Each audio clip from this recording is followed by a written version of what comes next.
exams that are similar.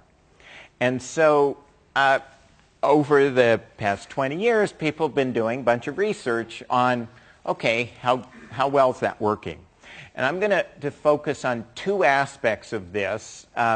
One is conceptual understanding, mastery, and two is just basic beliefs about physics and equivalently chemistry, and really what it is and how to learn it. What students, how well students are acquiring that from their courses. Now, it turns out in physics, I think probably because we physicists pride ourselves that we got a few basic concepts that are widely applicable, and so physicists have done a lot of research on how well are students really mastering these concepts, particularly in our introductory courses.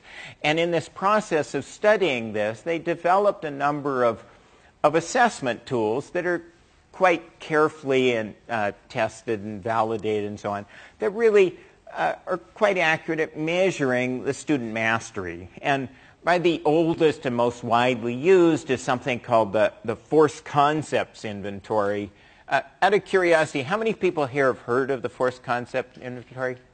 Okay, so only a small fraction. Well, what this is it's something that it takes a subset of the basic concepts of force and motion that are covered in pretty much every first semester physics course taught anywhere.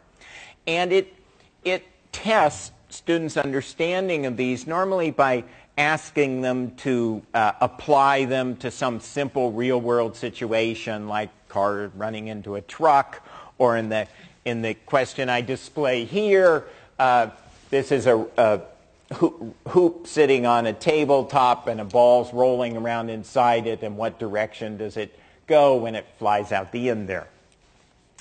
And the way this is used is then it's given to students at the typically at the start and then at the end of their course that covers this material.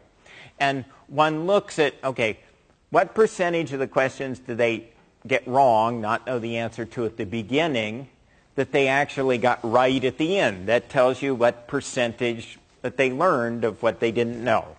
And this is now pretty routinely given in hundreds of physics courses every year across the world to measure this learning gain.